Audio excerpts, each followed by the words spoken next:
Hi, everybody. Welcome to another Creative Playground session with me, Alicia. Yay! I'm happy that you're here. I hope that your Monday has been off to a great start. It snowed here and then it rained, so I don't know. As always, let me know how you're doing. Let me know if you can hear me. Let me know all the things. Yay! I'm happy to have you here. So I'm really excited about today because I'm actually going to go over something we went over. So I have something called the Black Girl Creative, and in the Black Girl Creative Collective, which is a group for Black Girl Creatives, check it out if you haven't. In that group, we had a meetup. We had a meetup this Saturday, and I was able to meet up with 5 amazing women, and we just came out and talked about our creativity. So yeah, again, as always, let me know if you can hear me, all that good stuff. You can see me if everything's working good. And we'll get started soon. So this weekend we had a meetup and we came together. Oh, yay. Awesome. Thank you, baby. This weekend we came together and we talked about recovering our creativity and recovering like our sense of self. And it was really interesting because even though like it was only like an hour and a half, I always feel so like rejuvenated after those meetups, and I'm just really excited. And we're talking about all these like deep and heavy things. And you would think like it would be like kind of emotionally taxing, but really it's just like nourishing. So shout out to everybody who came. Shout out to everybody that wanted to come but couldn't come. It's all good. So if you're watching here, please be sure, if you're watching on YouTube or wherever you're watching, please feel free to like, share, and subscribe and support a small creative. It's my joy to be here with you guys. And yeah, it would really help me out a lot to either grow the channel or to get these videos to other people. So yay. So as always, as I said before, we're here to talk to each other. We're here to co-create with each other and really just talk about things that are important. I also put out a book recently called Black Girl Creative. I'm like shameless plugging here, but I put it about, it's a manifesto. It's a really small book. How many pages is this? It's a few pages long, maybe like 50 pages long. But either way, it's a love letter to Black women, creatives, makers, doers, dreamers, all that good stuff. And so if you are a Black woman creative who wants to read this, or if you know a Black woman who needs some encouragement, some inspiration, some support, feel free to purchase it. It's in the link in the description, and you can also get this for free if you download and it'll be sent to your email. So either way, it's fun. Yay! So thanks for being here. Awesome. All right, so as the title was talking about, we're going to talk about how to find ourselves. We're going to figure out how to find ourselves. Like, I feel like a lot of people, and I should also mention, I make music as well. So if you're interested, there are also music projects in the description as well. My husband reminded me, there's like a post-it here that I wrote down to remind myself, hey, plug your stuff. So anyway, as I said, on Saturday, we had a meetup and we talked about recovering our creativity. And it was a really interesting conversation because I think when you meet up with other people like you're like, oh, I'm not alone. Like, there are people who actually get it, who actually feel the same way that I do. And so I feel like for a lot of people, they feel like they have to find themselves, right? Everybody's kind of on this journey to find themselves. And so there are numerous books about it. There are numerous, events and workshops and all this other stuff, like to help find you, to help find yourself. Like, who am I? People come into the world and they're questioning like who they are, what this life is really all about, questioning the validity of their lives. People think that their lives are unimportant if they don't leave like this huge mark and impact on the world. And even though I don't agree that that's true, I get it, because we're all searching for meaning. We're all searching for belonging. We're all searching to matter. And so as I always talk about here, you matter because you exist. Like, let's start here, right? Like, you matter because you exist. We talked about finding your purpose before, right? We've talked about how people, again, have made multiple $1 million, like trying to find your purpose, when really your purpose is not just one thing. This is just my opinion. Your purpose is not just one thing. You have multiple purposes over the whole period, the whole lifeline of your life. As a child, maybe your purpose is to, bring joy to your parents. As, a parent, maybe your job is to raise your children, to instill in them your beliefs and to help them become better people. As an elder in a community, maybe your purpose is to provide information, wisdom, and a wealth of wisdom and knowledge to people coming up underneath of you. So I feel like in every phase of life, we always have a purpose. We always have a reason to be here. I just feel like we all have purpose. And sometimes we trip ourselves up by looking for purposes outside of ourselves. And it's like, what is my purpose? And we look towards these people who seem to have it all together, who seem to have it all figured out. And then we're sitting here looking at ourselves like, dang, I ain't doing nothing, right? Like, I'm worthless. Like, nothing I'm doing is like noteworthy, when really you just living your life is noteworthy. So we talk about purpose, we talked about meaning and all this other stuff, but I really do want to talk about finding ourselves, right? So again, people go on these long journeys of trying to find yourself. And this is an activity and kind of like an exercise that we did at the meetup that I want to share with you guys here, because I feel like even though we were Black women coming together and talking about this thing, I really feel like it's important for people everywhere, for people of all genders, all backgrounds, whatever, to talk about how to really find yourself. So let's get started. Let's get started, shall we?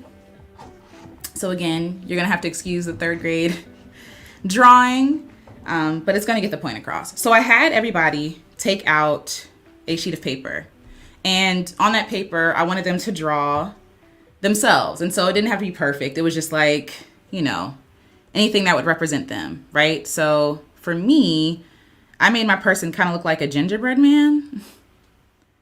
So legs. Okay. And then, so this is the half. I'm just going to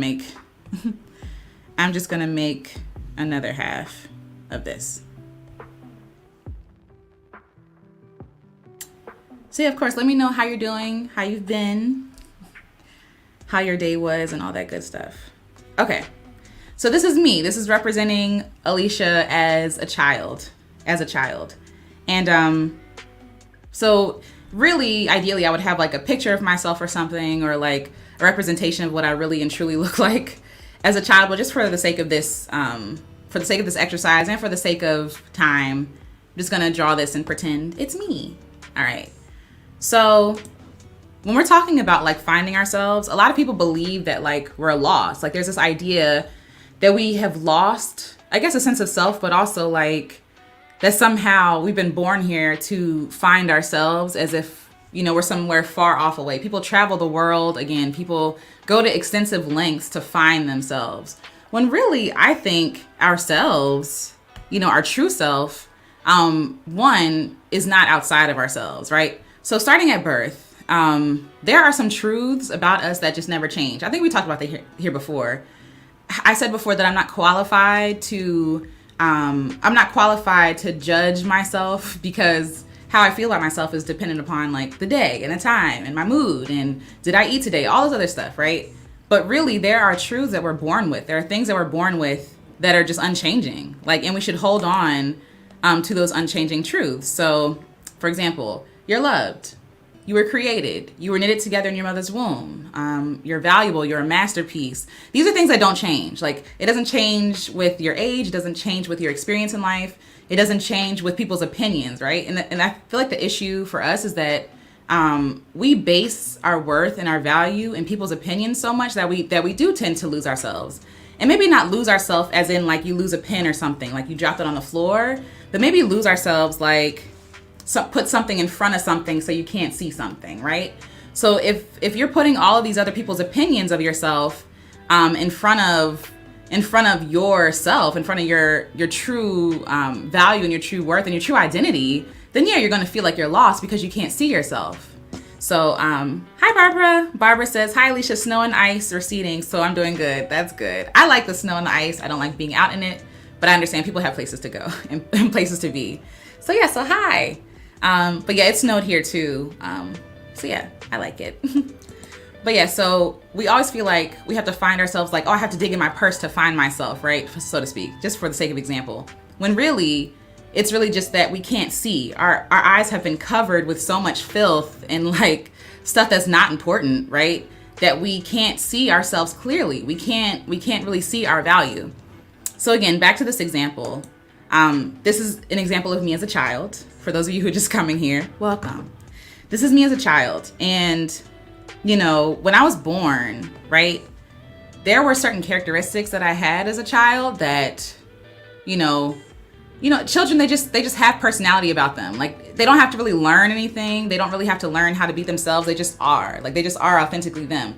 The good things and the bad things, right? So kids are inherently selfish. Kids are inherently very me, like I need, I want. Children are very adventurous. They're curious. Like their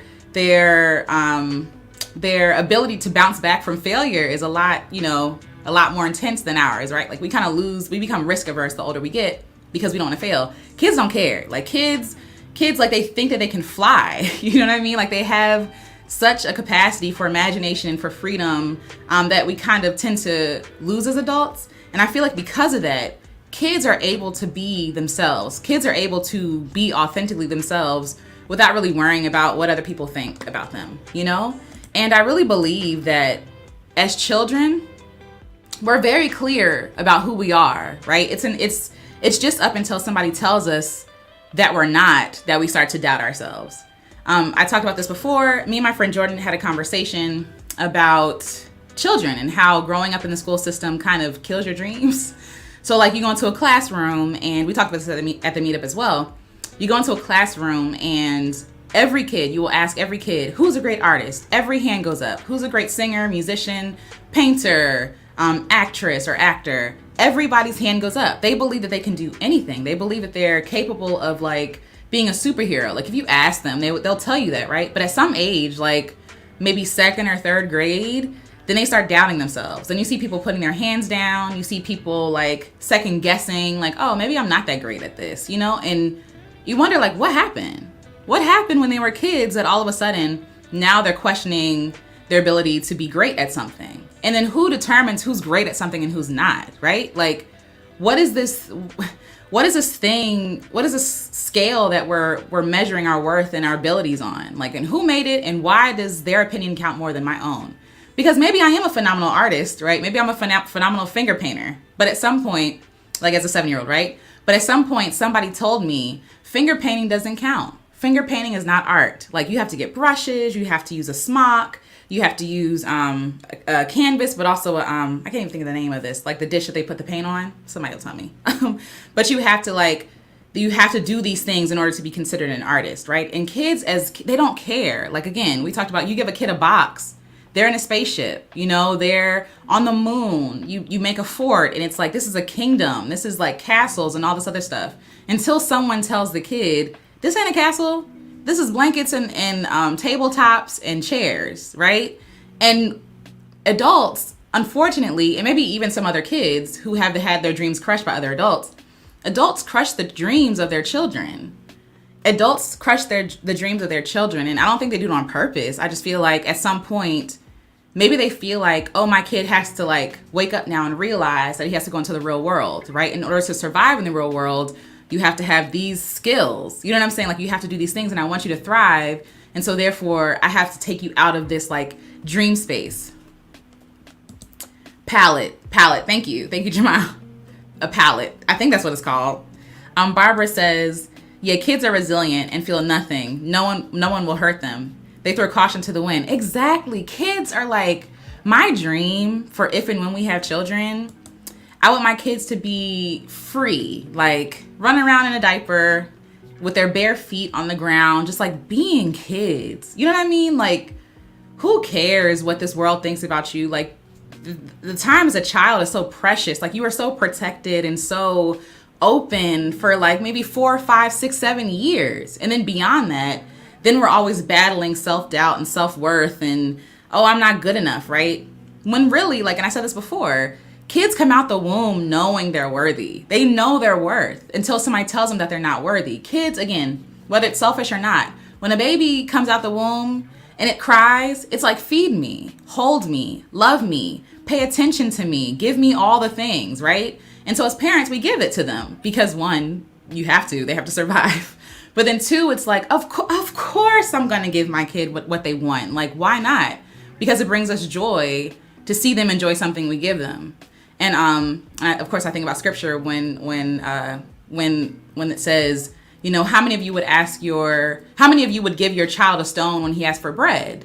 It's the same thing. Like, it's like the joy. Like, it's my pleasure to take care of my kid. It's my pleasure and again, I'm just saying this. I don't have kids, but I imagine me thinking of my kids in the future, if we have kids, how amazing that would be and how joyous that would be to be able to see them use a gift or see them be praised by me just because of who they are. And so anyway, as children, we were free. As children, we knew who we were. We were selfish. And yes, we had to learn how to be, giving and how to share, all that stuff. But even learning how to share, there's two thoughts here, right? So the first thought is scarcity. It's like, I can't share my stuff because it's mine. And if I don't have my stuff, then I'm not going to have my stuff. And then somebody else is going to have my stuff and I'm going to have nothing. Or it's also, at the same time, I feel like it can also be, no, that's mine. Like, I'm worth that stuff, right? And we have to teach our kids to share. We have to teach our kids to be giving and generous. But again, they come in the world as selfish human beings and like knowing that they matter, knowing that they have worth. Because if they didn't have worth, they wouldn't be asking you for stuff or like, throwing a hissy fit when somebody takes something from them. And again, even though we have to learn maturity from childhood to here, I feel like somewhere along the way, we throw away our self-worth if we're not careful. Again, this isn't the case for everybody because some people have really good parents. Some people have really good friends and community around them to instill that sense of self-worth in them. But for a lot of people, like we lost the sense of self at some point. Again, it could have been a teacher who said, you're no good, you're not good at this. It could have been schoolyard friends who are like, you're trash, or who beat you up for being yourself. I feel like school, public school especially, I don't know about any other kind of school. I feel like school is a place where dreams are like dashed, and your self-worth is challenged. And again, I don't think it's all school. I don't think it's every class. I don't think it's every moment. I was lucky enough to have friends that accepted me for the crazy and like weird person that I am. But for a lot of people, they throw away themselves to survive. Like you go to high school and they making fun of you. You're going to throw away your whole self to fit in because you don't want to be the odd one standing out. You don't want to be made fun of. You don't want to be hurt. You don't want to be rejected. And so you do what you have to do, to like hold your ground and to survive. Whereas like at some point as an adult, you don't really need those survival tactics anymore, right? As an adult, you kind of feel like something is missing. Like something is not right. Something is out of order. Like, and we feel it because we feel that we've abandoned ourselves. And so Jay says, I agree. We at some point exchange our worth with external things rather than the internal, like grades, awards, money. Exactly. And in our meetup on Saturday, someone said that money was grades. Grades was money back in the day, right? Grades were money. And so like, even though, as kids, unless you had a job out of high school, like you're not really making money from the stuff you're turning in, but we're conditioned to be like, my worth is dependent on these things: grades, acceptance in community, and I don't know, acceptance with adults, with supervisor figures, like with teachers and things like that. We're taught to value those things. And so whatever doesn't serve that purpose gets thrown away because we can't do it all. It's too much. Like, even I think about the school system, taking 8 classes at a time and being in a school all day long, commuting to school back and forth. It's preparing us for the workforce. It's preparing us to be workers. Like literally we're trained at 5. We're trained at 5 years old to be a worker. College is the same way. You know what I mean? Like again, but instead you're making money, you're spending money to like eventually hopefully make some money in the future. So I agree. Like at some point we exchange our worth with external. I agree. I definitely agree. And so for how many years are you in public school? 13? For 13 years, if you include kindergarten. And some people went to pre-K, so I don't even know. I didn't go to pre-K, I don't think. But for 13 years, we've been conditioned to believe that who we are, if it's not adding to this system or these grades or this, acceptance with community, who that person is not valuable. It's not important. And so again, at some point, whether it's midlife crisis or whether it's, in college, like for me, like I said, it was a quarter life crisis. I was literally 25. Like, what am I doing with my life? Who am I? I don't know who I am. And so I'm buying all these books and I'm doing all these things, trying to find myself, right? And it's funny because this idea of finding yourself it's embarrassing because it's like, when you look for your glasses and your glasses are on your face. And you're like, I don't know, for all my glasses wearers out there, or maybe like, I don't know, maybe it's a cell phone. I know that's kind of common. Like you're on the phone talking to somebody and you're like, where the heck is my phone? Where the heck is this thing? Or again, with the glasses, where are my glasses? Like they're on your face. The phone is in your hand. But yet we're searching high and low, tearing up the room, looking in all these places for this thing that we already have. It's the same thing with ourselves. This is just my personal opinion. Again, I'm not licensed in any way, but this is just my opinion. So in the meetup that we had on Saturday, we did an exercise where, again, we drew ourselves like this. And so in the inside of the person, we would write who we were as a kid. So you can do this at home. You don't have to draw a person, but you can just think about it. And I'd love to hear your answer. So you can type it in the chat. But like, who were you as a child? Who were you as a child? Like when you think back beyond the point where you felt like you had to die to yourself. You felt like you had to like kill off part of yourself. Like when you were free and running around and rolling in the dirt and nicking your knees and itching in the grass and, you know, experimenting with things and just making stuff for the sake of making stuff. Like, who were you as a kid? Like, who were you as a kid? I know for me, I was very curious, very, very shy. I don't know what that was about. I really don't know what happened, but I really think it's because me and my mom were together for so long, and my great-grandmother, at some point, she came down to help take care of me. But yeah, I think that was my world. And so anybody else outside of that, I was like, don't know you. But I was very curious. I was very creative. I was very experimental. When I was younger, I wanted to be an inventor. I wanted to invent things. And I wanted to make buildings. Like I would draw these underground dwellings and I'd be like, in the backyard, I'm going to dig. Like, and I knew this was going to happen. I was like, I'm going to dig in the backyard, this underground, like bunk bed, like this bunker. And I was like, this is amazing. And I would take my sheets and I would draw it out. And like, I'm thinking to myself, how can I really make this work? And again, I have no knowledge about architecture. If I did it, I probably would have my parents would have killed me, right? But there was no not telling me that I was going to build buildings or that I wasn't going to invent things. I also mentioned at our meetup, I invented the iPhone. I invented a multimedia player, okay? At the time, though, it was like a VCR tape, like literally a tape player, a VCR, CD player. You can call people, you can get on the internet on it. And at that time, the internet was like really new. So that was like, oh my God, this is like groundbreaking.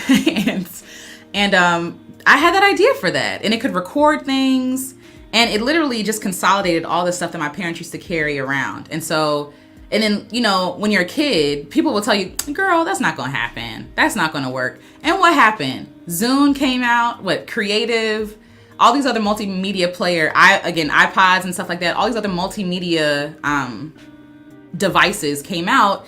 And as a kid, like, you're thinking, you know, everybody said this was dumb, but now people are making millions of dollars off this thing. Like, I should have cashed this thing in.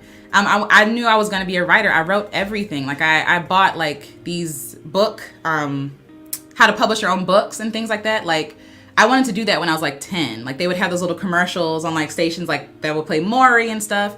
Call in if you want to publish your book, or call in if you want to have your invention. I think they still show that commercial. But I really want to know, you guys, who were you as kids? Who were you as children?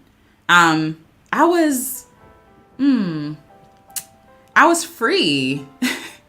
If any word were to describe me as a kid, I was really, really free. Like, I was just free. Like, there was nothing that could harm me. There was nothing that could hurt me. I did not know heartbreak before I knew heartbreak. I didn't know heartbreak. I didn't know failure. I didn't know rejection. You know what I mean? Like, again, with my parents at the house, like, at the time, you know, I had both parents in the house, and like, this is normal. This is everything. And it wasn't until I went outside of that house that I really felt rejection. I told you guys, my dad was in the military, and so we moved from Virginia Beach to DC to PG County. And when I went to school there, I was the odd one out. I was very strange. And a lot of kids made fun of me. Like, a lot of kids would like tease me, make fun of my gums. Like, when I smile, I have big gums, and it is what it is. Shout out to Marquita. But I would be made fun of for like just being myself. And I think at some point I said, okay, Alicia, you gotta reel this back, because who you are is not going to serve you well. It's not gonna help you to survive here in elementary school. And again, that was elementary school. That was kindergarten. And kids were making fun of me. And so I think it's interesting that when kids make fun of other kids, I really feel like somebody hurt them first. Like, when kids like coexist with each other before like they know judgment, they're all playing around with each other. And it's like, it's okay, we're gonna make this up. And it's okay, you can be the horse and I'll be the whatever. Like, whatever it is, kids are very open. But when it's almost like the parent who tells their kid that Santa Claus doesn't exist, and that kid comes to school the next day and is telling all the kids, Santa Claus not real, stop believing in Santa Claus, right? They start projecting that negativity on other kids. And again, I'm not saying just believe in Santa Claus, but like at the same time, I think it's that same spirit. You know, it's like as a kid, you're open to everything until people tell you that you can't be open to everything. And then if another kid around you is being open to stuff, they're free, then you're going to see their freedom as a threat, or you're going to start criticizing them because somebody criticized you. So let's go to your answers. I'm interested. So Jay says, pull it up. Jay says, if you ask my family, they might say I was annoying. Oh no. But I was definitely creatively free and ambitious. Yes. And again, why was that annoying? I mean, sure, you were the little brother, so listen, I get it. Like, I have a little brother. My little brother used to get on my nerves too. But like, yeah, like you were creatively free and ambitious. Like, and I've seen the videos, Jamal. I've seen them. You were free. You were doing your own thing, but you were free. Barbara says, as a kid, a nurturer. Ooh, that's nice. I remember fighting fights for my little sister who was actually bigger than me. Wow. And I didn't want to fight anyone. Listen, if it comes to people you love, you will do some things that you don't usually do. So I totally get that.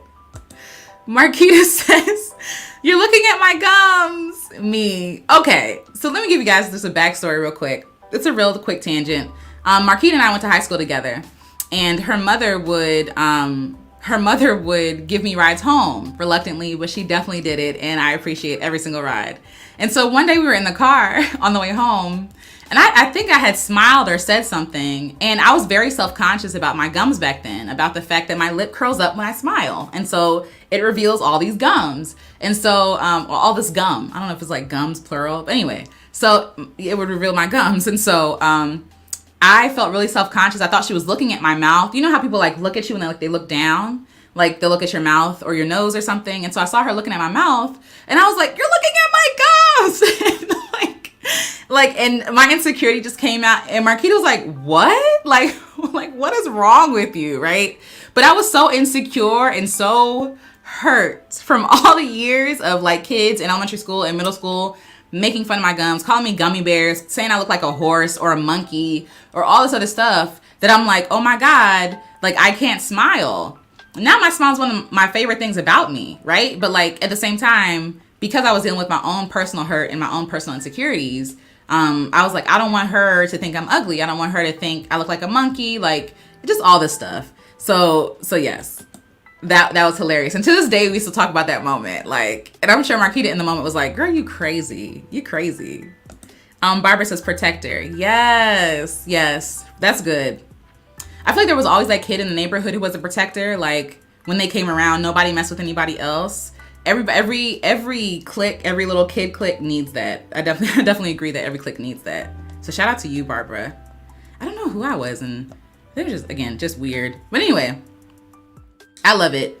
But again, I think freedom is definitely one of the words that a lot of people would say that they were when they were kids. I mean, granted, you didn't have bills, you didn't have rent, you didn't have to do the adulting thing. But I think beyond that, I feel like we still had this sense of like, no, this is who I am. I'm amazing, right? Like, I'm great. Look at me, you know? And again, kids, like I said, will come in the room. There's this meme and it says kids will come in the room and tell you to like watch what they're doing, and they'll waste your time by doing it. Like a kickflip or whatever it is. I think I've said that before. But it's funny because they know that anything they do is awesome. Anything they do is noteworthy. Anything they do is worthy of your time and attention, even if we don't agree.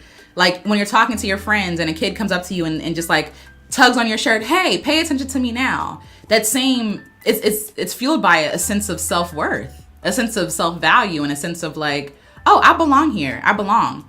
And again, as kids, we tend to forget who we were.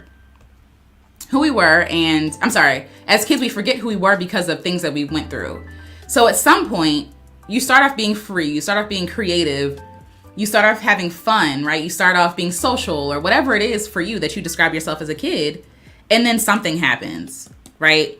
Something happens. Like, someone says something to you, someone, laughs at you, somebody humiliates you, a teacher, a friend on the basketball court, whatever it is, like somebody says or does something, or something happens that has you questioning your worth and your value, right? And so all of a sudden you come from this confident, courageous, free kid to like this timid person watching your every movement and every step because you don't want to face that rejection anymore. And we start to protect ourselves because being rejected hurts. It sucks, right? But at some point, because like searching for belonging sacrifices more than we actually understand and know. Like trying to belong, trying to be safe.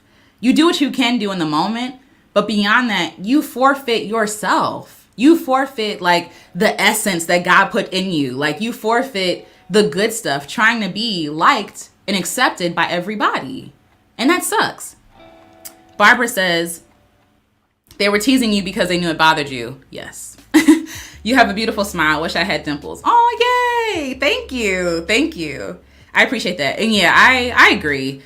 They definitely knew it bothered me because I definitely cried. Like, I cried. Again, like this military kid with no real like kid friends. And then all of a sudden I'm thrown into, elementary school and people are like, you look funny, you dress funny, you talk funny. And I'm like, do I? Like, I start just questioning all my worth. I start questioning who I am. Like, my mom told me that I'm beautiful every day. And then I go to school and these kids are saying that you're ugly. And then I think that my mom's lying to me. You know what I'm saying? Like, I think that like, oh, you've been lying to me for 5 years saying that I'm beautiful. I'm not beautiful. I don't look like these people. I don't like this girl who, is the popular one. And I was taller than everybody else in my class. So they were already calling me manly. It was just a whole bunch. It was just a lot. And so, yeah, like they definitely, once they like smell blood or once they see blood in the water, it's over. It's done.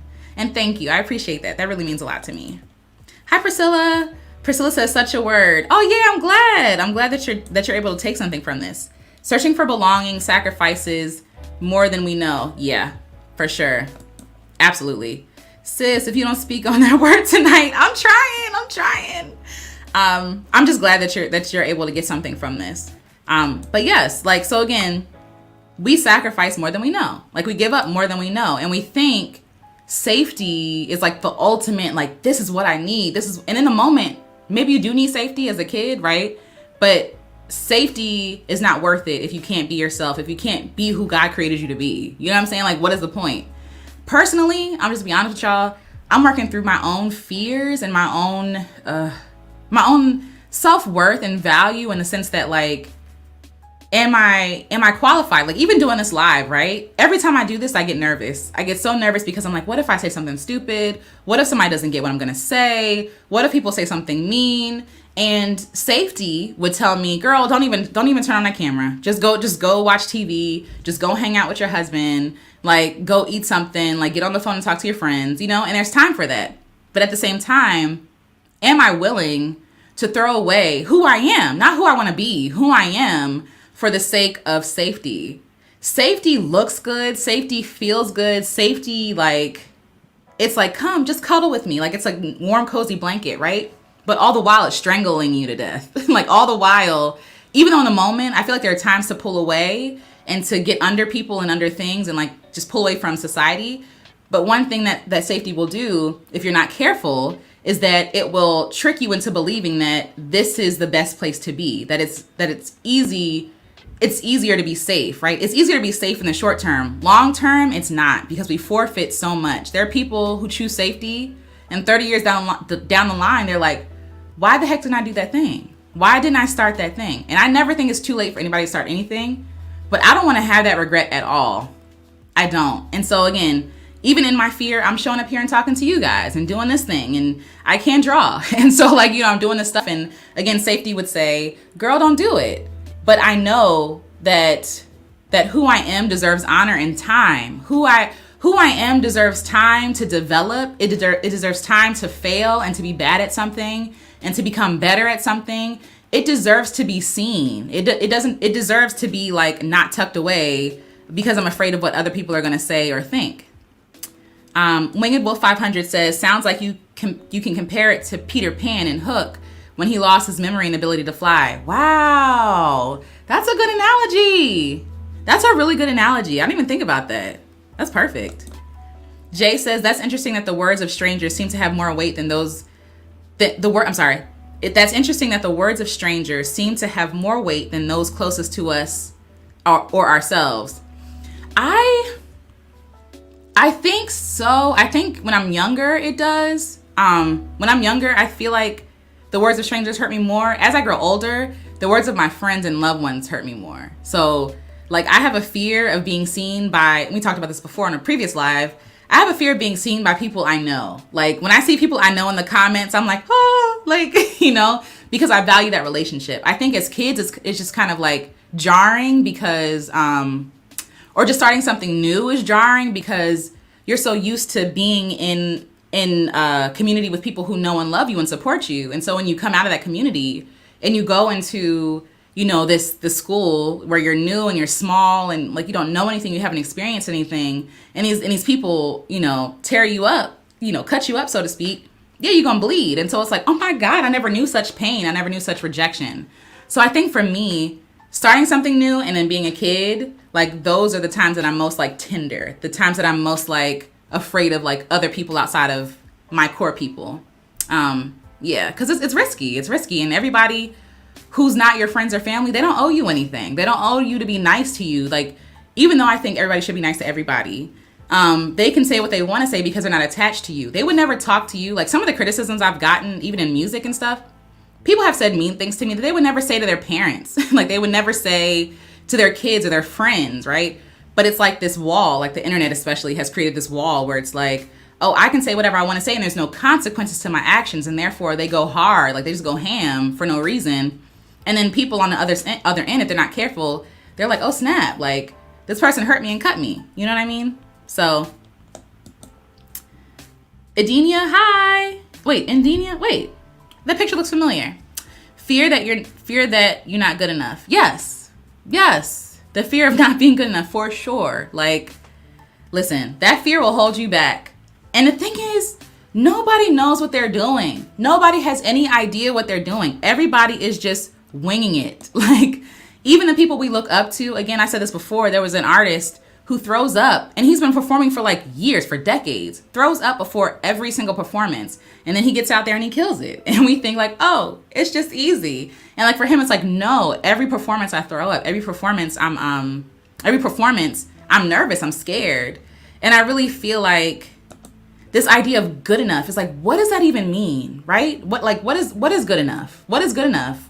Good enough is not a good enough measure of someone's talent or ability, because it depends on everybody who thinks is good enough, right? If I clean my room, for example, when I'm a kid, I clean my room like, well, it's good enough. My mother will come behind me and be like, girl, this room is messy. You have to clean it, right? So depending on other people's idea of what good enough is going to stop us from doing the great things every single time, because nothing is ever going to be good enough. And again, it's easier to say it than to apply it, because every time I try to do something, I think, oh, am I good enough for this? Is this, is this good enough?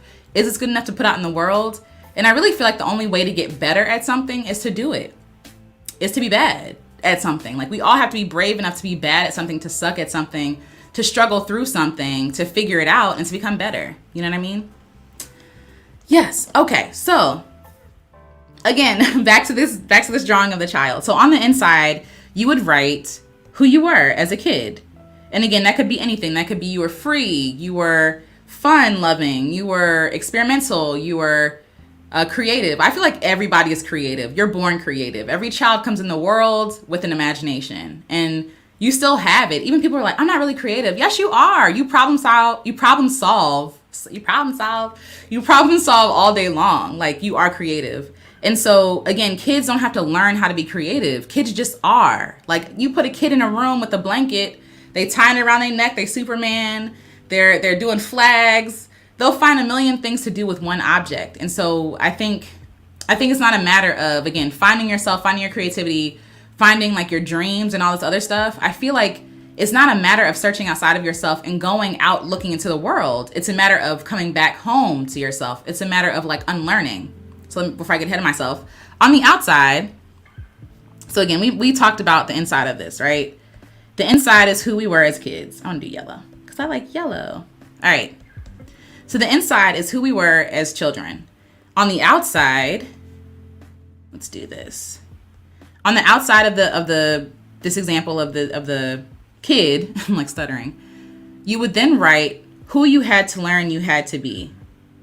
So again, because of whatever happened in your life, because of I don't know, someone saying something mean to you or someone judging you, maybe you started to believe that what they said was true.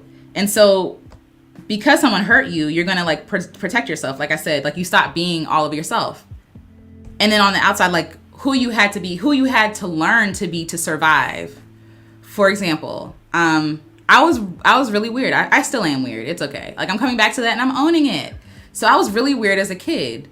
And the kids in my classroom as a child, like in elementary school, taught me that being too much, first of all, that you can be too much, right? And then secondly, that being too much means you won't have friends, means you will be alone, means you'll be ostracized, means that you'll never have friends, right? And so from learning that, I'm like, okay, let me not do too much. Let me not be all of myself. When I want to say something weird, I'm not going to say it. When I want to do something strange, I'm not going to say it. And so therefore I was very quiet, very like into myself because I was so fearful of being embarrassed. Like, like I'm trying to tell y'all, you talking about strongholds, like the fear of embarrassment.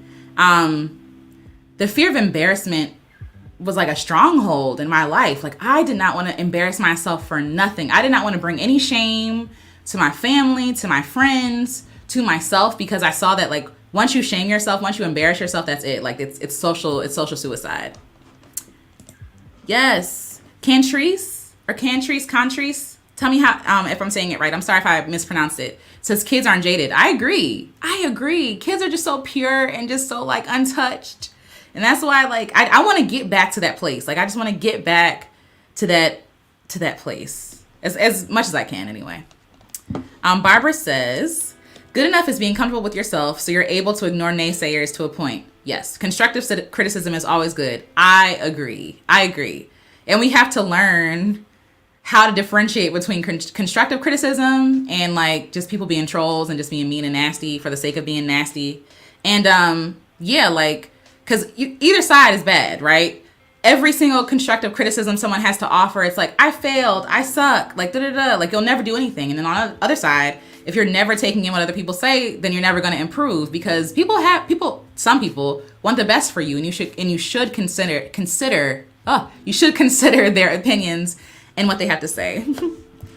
So yes, constructive criticism is always good. And I had to learn how to take constructive criticism. I wouldn't like lash out if somebody gave me constructive criticism. I would literally just like, I suck, I'm horrible, everything I do is trash, like I'm second guessing everything. When it's like, no, Alicia, one, like calm down. Nothing you do is perfect. Like everything can be improved, and these people want you to improve. And so because they care about you, they're going to offer you encouraging words and criticisms. Marcus says, this gingerbread child is cute. Thank you. I'm doing my best. Cantrice, yay. Okay, awesome. I got it right. Awesome. So I want to know if you all are willing to share. Again, we did this exercise on Saturday, but if you're willing to share, like, who did you learn that you had to be? Or who did you become in order to survive, or in order to kind of hide yourself, to not stand out so much? If you want to share. If you don't, that's totally fine too. But but we're all friends here. It's a safe place. But yeah, so again, in the blue area is where we kind of put on all these things, like literally, like, so I don't know. I'm just gonna play around here. So let's see. I know that I had to learn how to be smaller. Like literally, like again, kids telling you, why are you so tall? Like, why are you so manly? Like, boys, even though, I mean, in elementary school, should you be really dating boys? No. But like, a lot of the boys in my school be like, I don't want to date you. You too tall. You too skinny. Like, just stupid stuff like that. And I'm like, I have to be smaller to be loved. I have to be smaller to be respected and to be attractive. And so smaller as in like shorter, but then also my personality, like because I'm just weird, like, and crazy sometimes. It's like, and crazy, whatever. I'm going to own it. Because I'm weird, a lot of people were off-put by my personality because I was so free. It's like, let's collect caterpillars and put them in little boxes and put, like, just stupid stuff like that, right? And so I learned that I had to tone down myself. I had to make myself smaller to fit in with everybody else. What's something else? I had to learn, that, let's see, in order not to be rejected, I mean, it's kind of go along with smaller, but like hiding myself, hiding who I was. Also, any instance of like making yourself like, oh, I'm good at this thing, like that was seen as like pride with some of the people I was hanging around with. And so it's like, oh, I can't actually celebrate myself at all. Like everything that I'm saying that I like about myself is considered prideful. You know what I mean? And again, like who you had to learn how to be really started to form who you were. It started to form your personality. It formed everything. Like it formed like what decisions you would make, what you would wear to school, what you would say, what music you would listen to, what people you wouldn't hang out with. If people were looked at as like a pariah in school, like you wouldn't hang out with them because you don't want to be associated with them. Like everything, like we were so conditioned as kids and up to want to belong so bad that again, we shaved off all of our real interests, like all the things that we really wanted to do. And again, some stuff was not our fault. Like I talked about at our last live, like the experience that I had with my dance instructor and how she kind of trampled my dreams, right? And so I was like, well, I'm not good at that. I'm not going to do that anymore. That wasn't fun, being rejected. But really deep down inside, I did want to dance. I did want to be a dancer. And stuff like that, that's something totally different. But at some point, actually, is it different? It might actually be the same. At some point, we choose, again, safety, and that forms this kind of avatar of not who we are, but who we actually want to be, who we want to be. And so all this stuff is on the outside of you. I'm just going to like squiggle because it could be anything, right? All this stuff is outside and we take it on. We put it on like a jacket. I don't have anything in here that I can put on. I have a bag. But anyway, just think of a bag, right? You put on a book bag and then you put on another bag. You put on like a little messenger bag and then it gets heavy. And then you're walking around and you're exhausted and you're tired of putting on this facade, right? You're tired of wearing this mask. You're tired of being this person that you're not, right? And then at some point you realize this is really heavy. Why is it so heavy to be myself? Why is it so laborious to keep up this thing? Why is it so much work to try to keep up this appearance? Like, what is that, right? Your mom a nurse, your sister a nurse, you have to be a nurse too. You have to be a nurse, not so. You have to be a nurse too? Yeah, no, I agree. Yeah, if your parents and your siblings and all this other stuff, you have to be like, you're gonna be like, oh, you're gonna do this too? I feel you. If that's what you're saying, I feel you. If not, correct me. Danielle, this is good, sis. I'm glad you can get something from this. Yay. That's always my prayer before I go live. It's like, Lord, give me something to say. Give me what you want to say. But yeah, so you are putting on all this stuff and it's heavy and it makes sense because it's not yours. Like all these personalities, all these things you're doing to keep yourself safe, all this like garbage that you've taken in to know is truth, to believe is truth, is really heavy. And so then you're like, oh, now I have to go outside of myself. Now I got to go outside of myself, wherever that leads. Outside of myself to find myself. Now I'm lost. I don't know where I am. It's like, again, I'm very messy. I'll admit this. I'm very messy. I'm not dirty. There's a difference. I'm messy. So like I'll have stuff everywhere, like just piles of books, places. And so sometimes my stuff is just lost in my room. And I'm like, where is this thing? And then I go out and go buy another, whatever it is. Say it's a pen. I go out and go buy another pen. And then after I clean up all the mess, I'm like, dang it. The pen was right there. Chapstick is what I do often. I'm always looking for my chapstick, my phone. I was gonna say my chapstick, my phone, and something else. A pen. I don't know. Something else. But either way, tell me what it is, baby, and let me know. But I'm looking for these things and I'm thinking they're not there because I can't see them because they're underneath all these books or a pile of clothes or whatever it is, right? Or maybe it's just under like literally a book sitting on the desk and I just have to lift it up. And I feel like for us, we're searching for everything outside of ourselves, like to find stuff. And really, it was there the whole time. It's been right under our nose. Again, I use that example of like looking for your glasses with your glasses on, or like looking for your phone while you're talking on it. It's like, where's my phone at? Like, I've done that so often, so many times, and you're using the thing you're looking for. And you're on the inside, you're like, hey, I'm right here. And your 5, 6, 7-year-old self is like, I've been here waiting for you this whole time. Where have you been? Like, where have you been this whole time? You're looking for, your child. That's the same thing as like looking for your child in the store, and like you're holding their hand, right? Like it sounds crazy. That example sounds crazy and silly, but like really it's the same thing. Like our child version of ourselves is usually the most pure version of ourselves, the most like authentic version of ourselves. Kids say stuff that they're not supposed to say. They do stuff they're not supposed to do. I mean, we have to teach them how to tailor all that back. But at the essence, at the core, who you were is who you were birthed to be in this world. Like who you came into the world being. And I really feel like, again, besides like the truths, like who God made you to be, like who God says you are created, you are loved, you are a masterpiece. Like there are truths that just does not change for everybody.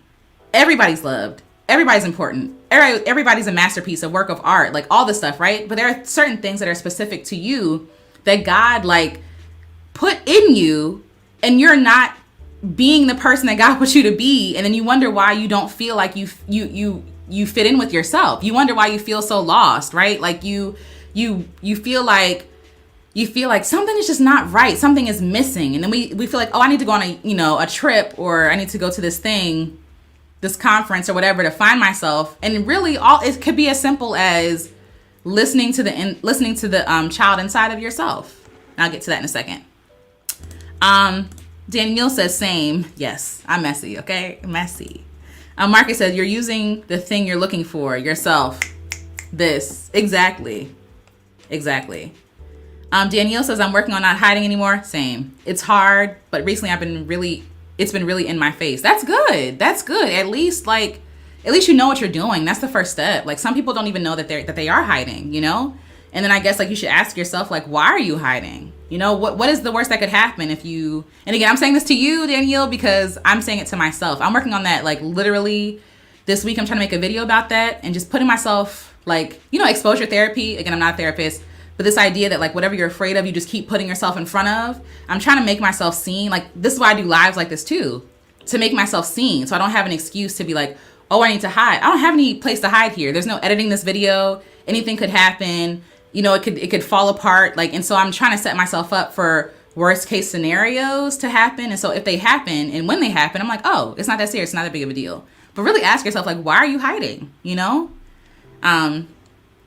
But yes, Kentry says, I often feel like a square. Okay, being forced. I'm like, a square? No. But I see what you're saying. I often feel like a square being forced to fit in a circle. This world has many distractions, and if you aren't secure with yourself, you will live a very uncomfortable life trying to be something you're not. Exactly. I even want to talk about this example of stuff that we like, right? Stuff that's like sold in mass. Like everybody's wearing the same shoes, everybody's wearing the same clothes, everybody's listening to the same music, all this stuff. And I really, sometimes I think to myself, one, I wasn't raised to, first of all, we didn't have money for all that. For all like the fancy shoes and stuff like that. But I'm glad that we didn't, because I feel like I was able to form my own opinion about what I liked and what I didn't like versus like what the masses are telling me I should like. And I feel like for a lot of us, we're just conditioned to just like what they tell us to like. You know what I mean? To do the things that they tell us to do. And then there's a moment for everybody where they're like, why am I even doing this? Why am I wearing this? And some people like, I don't even want to knock it, because some people really are sneakerheads. Some people are really into it. Like it's a whole culture, right? It's a whole thing.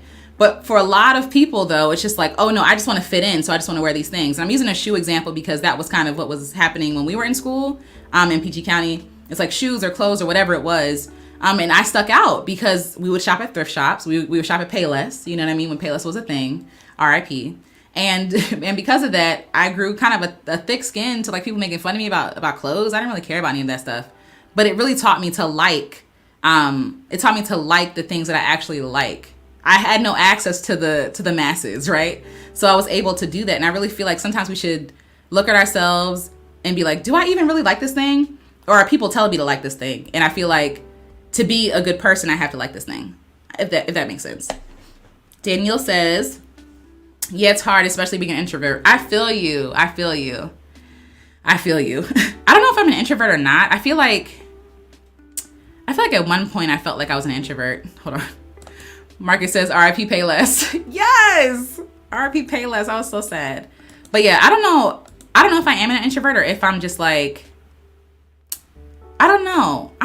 Maybe I am. I feel like in small communities, like in one-on-one, maybe I am an introvert. Like one-on-one and like small people that I really like, small communities that I really enjoy. Like, this is perfect. I think that I see like 9 people watching this right now. This is perfect. Like, but like if I have to engage with a lot of people for a long period of time, that's draining. But also with the people that I do hang out with, like I let all of myself go. You know what I'm saying? So, and that energizes me. So I'm not even sure. I don't know. Who knows? But yeah, I feel you.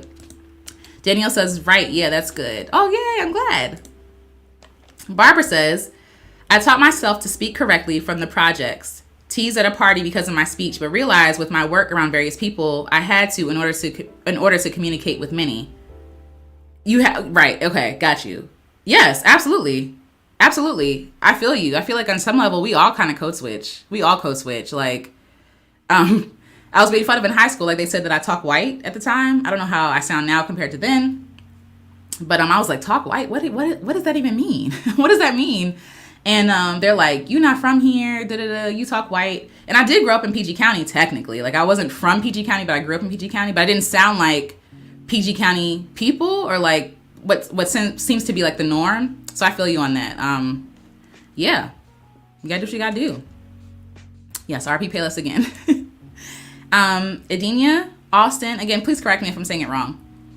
I'm trying not to be a follower, but lead the way. Yes, I agree. I feel you. Wingable 500 says, shoe addicts, the one who say they are bad at math but couldn't flip them for... Wait, shoe addicts are the ones who say they are bad at math but couldn't flip them for profit. Oh, no. See, that's a whole world that I know nothing about. I just like... That's a whole thing. And it's a whole, like, again, it's a whole culture. And there are people who flip it and you know, like, they sell out, like the shoes sell out really fast. Again, I just follow people who are shoe people. That's not my strong point, but I feel you. So yeah, so again, we're walking through life with all this stuff around us. Just mesh, just all around us. And we can't see ourselves. We can't see our own reflection. We don't feel free. We feel heavy, we feel burdened and all this other stuff. And then all we really need to do is really ask ourselves, like, who was I when I was a kid? Who was I before I felt like I had to be this person? Who was I before they told me I had to go to school, right? Who was I before they told me, oh, you can't make a career out of that? Who was I before someone rejected me or broke my heart? Or it doesn't have to be romantic. It could be friends, like, or it could be your parents. Your parents can break your heart, you know? Like, who was I before? There's this phrase that says, who was I before the world told me who I had to be? Who was I? And really, like, do the work, because sometimes we can't remember and we think like, dang, who was I? Like, I don't even, but really, like, just think back to yourself when you were a kid, when you were out there playing around with your friends. What did you do? What did you enjoy? What brought you joy? What brought you like wonder? Like, what made you come alive when you were a kid? All the stuff that I do now, like interviewing people, getting people's stories, making music, writing stuff, like taking pictures. Before I knew you could even be a photographer for pay. Like, again, in high school, I would take pictures of everybody. And so I would carry that stuff. I carry that stuff with me now, and I'm getting back to the heart of those things. But those things were always with me. And even still, being a photographer, I was a storyteller. It was the same thing, capturing stories, capturing people.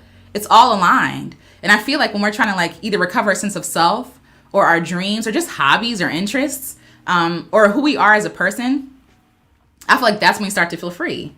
So then once you, like, take away all that stuff that's just extra, again, for me, it was the hiding and the making myself smaller and the rejection that I was trying to avoid, the pain of, like, losing friends, the pain of losing respect from people or, you know, once you tell people your dreams, it's a very vulnerable thing. And so some people are not going to be on your side. Some people are not going to cheer for you, you know? I'm actually interviewed Marquita. She's here. And one thing that she said that was really like profound is like, sometimes your family and your friends are not your people, and that's okay, right? That's okay.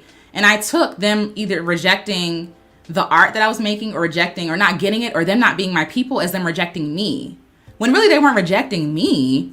They just didn't understand or didn't get it, and it wasn't for them in the first place, right? And so we can kind of like mix that together and be like, dang, like I suck as a person, and in order to keep this person's friendship, I have to kill this part of myself off, when really it's just like, maybe you just need some other community to share this thing with. You know what I'm saying? Like if you're I don't know, if you're a painter and your friends are like, I don't get minimalism, I don't get, again, I'm going into waters that I don't know, so I don't even know why I brought that up. Or like, I don't know about impressionism or whatever it is, like all these other different kind of techniques, and your friends don't appreciate it. It's not that they don't appreciate you, they just don't get it. Go hang out with other painters, go hang out with other people who get it. And I really feel like as we do the work to undo and unburden and unload from all these identities and all these beliefs that we've taken in for so many years, because it's going to take work. Like I'm 31 and going into school at 5, like 26 years of people conditioning me and telling me to be somebody else that I'm not. That's going to take work to undo, but it's worth it, because what I find is that even though it's painful, showing up here is painful, the process is painful, it's nerve-wracking. I'm sweating every time I come on here. I tell y'all this all the time, but I love the fact that I feel free in this moment. Like I love having conversations. I love talking. I love connecting with other people.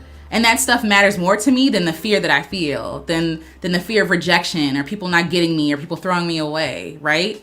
And you all are great people. Like you all haven't said like a mean word to me yet. And so that matters too. Having good community around you matters too. But once we can get all that ugly and filthy and heavy stuff off of us, that's when we can start actually reclaiming ourselves and finding these dreams that we think we're trying to find. You know what I mean? Like, I got to find my dreams. You were born with dreams. God gave you dreams. Follow them. Do the thing. And even if they're not clear right now, follow the small, like little steps. Like maybe it's like, I want to go get some paint. Why? I'm not a good painter. Like we automatically come up with these excuses. I'm not going to waste my money on paint. I'm not good at it. I got to take classes. Just buy the paint and just have fun. Finger paint, for goodness sake. Do what you want to do. But follow those little inklings that God gives you to lead you to the next thing and lead you back to yourself. And honestly, it brings God, I really believe this. I believe that it brings God great pleasure for you to be yourself, for you to own all of yourself. Like I feel like God right now is smiling at me. I do. I'm going to cry. But I feel like God is smiling, and I'm not doing anything big. I'm just going live on Facebook and YouTube. Like that's it. And I'm talking to people because it warms my heart to be able to connect with other people and encourage them and to help them feel seen and be like, me too, sis, me too, bro. Like whatever it is, like that makes me feel good. And I feel like in turn, that makes God feel good because I'm doing what he put in my heart to do, like just something small. So I really challenge you guys to get to the heart of really who you are. Let's do this. I want to draw a little heart. Let's get to the heart of who you really are, who God really chose, like created you to be. Because I feel like once we are in those spaces, in those places, then like, that's when we will feel clear. That's when we will feel, let's hear it go. Yeah, it's a heart. That's when we will feel like we found ourselves. You're not lost. You're just covered. You're buried underneath all this wreckage and all this like all these heavy things, and you just have to unbury yourself. You have to dig yourself out of the ground, out of the rut, out of the heavy stuff, and really just accept who you are and be like, this is good enough. Like this is who I am. In process, like you're never finished a process. So like waiting to be good enough, like that's not a good reason. Like be in process in public, do the thing.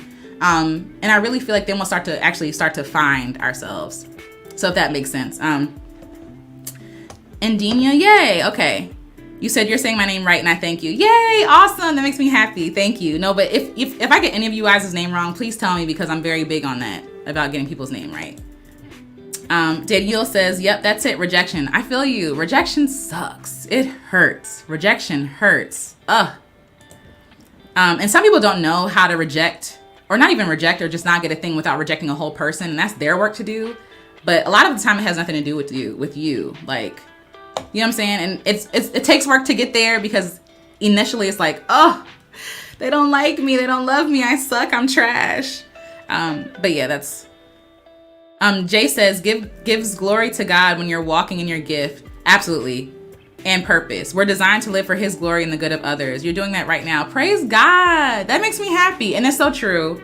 That is so true. Like, we think giving God glory has to be this big thing. But I really agree with you. I really do think that it brings God glory and enjoyment and pleasure and it just like makes him beam when we are just comfortable being ourselves, because this is who he created us to be. Is it not? Like, did he not give us our personality? Did he not form us in our mother's womb? Did he not put our little things together? Even the dimple, I have like one dimple. I don't even know what side it's on, but I have one dimple, right? It's like those little like touches is like, God is like an artist in all things, and he does all things well. And you are a complete work of art, and you are made and put together well. You are beautiful. You're wonderful. Like, you're wonderfully made. Like, it's not just words. Like, you are literally a walking piece of art. And so to say to yourself that somehow my personality, my being, all this stuff is not good enough, like, and I get it, because again, if you have 26, again, in my experience, 26 years of somebody telling you that you're not a work of art, people throwing paint on you, people defacing you, like saying horrible things about you, you're gonna believe that you're not worthy, you're not beautiful, but you're priceless. You are priceless. You are wonderful. Like, literally full of wonder, like full of wonder.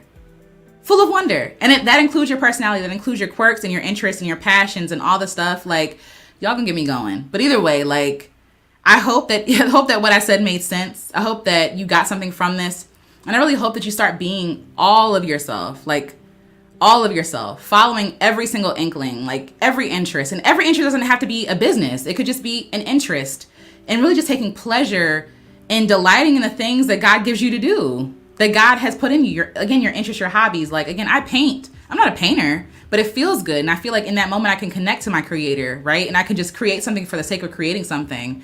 Like, when he created you, he said he needs another you. He needs another Barbara. He needs another Danielle, Jay, like all of you. He needed another you. You know what I'm saying? And he created you because you make him happy. We don't necessarily need to be here. I feel like we do have work that we have to do, that he wants us to do.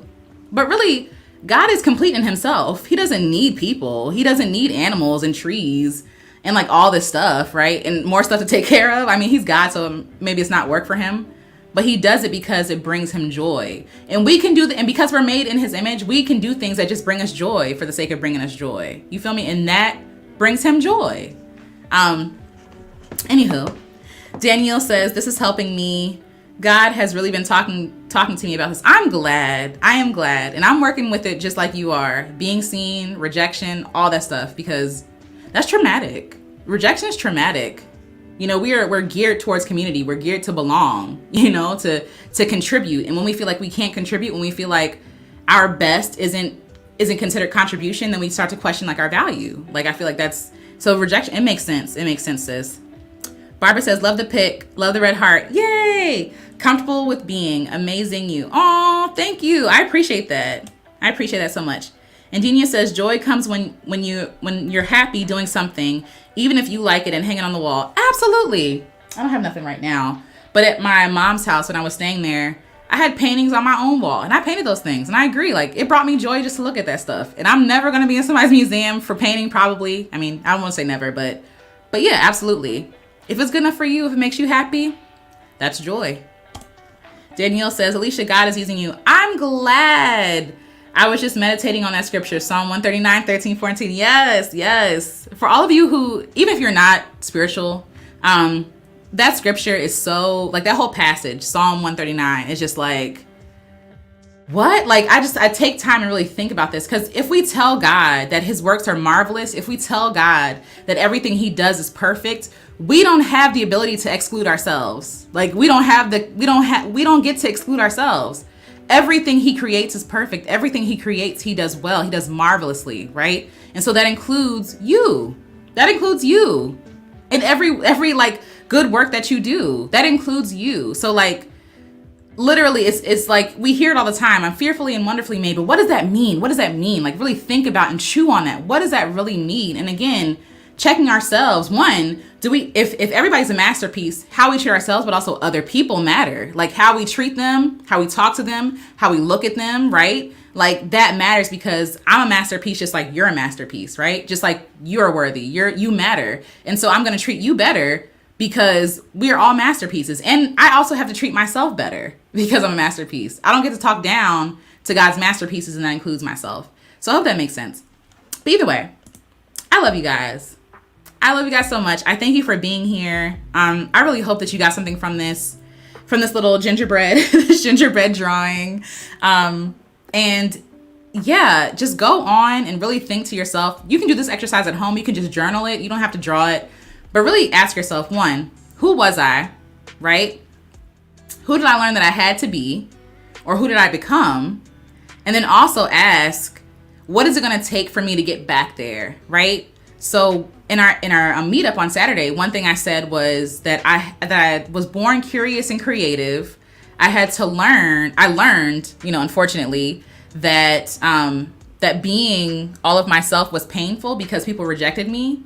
And so, and even the little endeavors that I want to do, like it's scary. It's too risky to do it. And so how am I going to unlearn it? I'm going to unlearn it by getting around people who actually love me beyond what I make, beyond what I create, and work with it through them in a safe place. Like, it's just a matter of finding safe places. So no, I'm not giving up on the things that I want to do because I'm going to work it out in a safe place. So asking yourself the same question, what do you need to do to get back to your child self, your child wonder and awe and freedom and just like belief that you could fly, like who says you can't fly?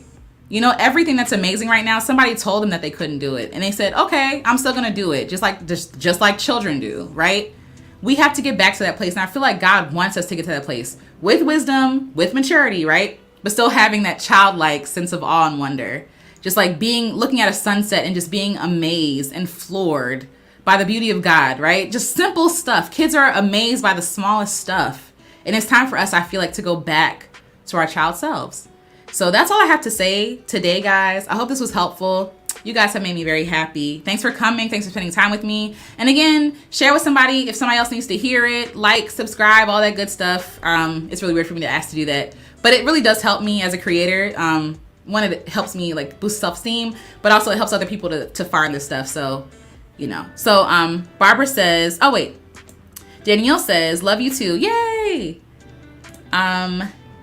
Hold up. Barbara says, when you criticize yourself, you're criticizing God. Oof. So accept that he has made you and strive to be better. I agree. Ooh, Jayla, please correct me if I'm wrong. Jayla Kennedy. I always get something from your talks. They're very refreshing as are your adventures with Miles. Yay! So Miles is, for all of you who don't know, Miles is my husband, and on our YouTube channel for RVing and travel, and we go by Fox and Miles. So thank you so much for watching. Thank you for being a creative for Christ. Yay! Listen, we all are creatives for Christ. I mean, who choose to be, but like, because God is a creative and we're made in his image, we're all creative. We are all creative and we're his image bearer. So whether or not we believe in him or not, we still are creatives for him ultimately. So thank you for that. But I appreciate that so much.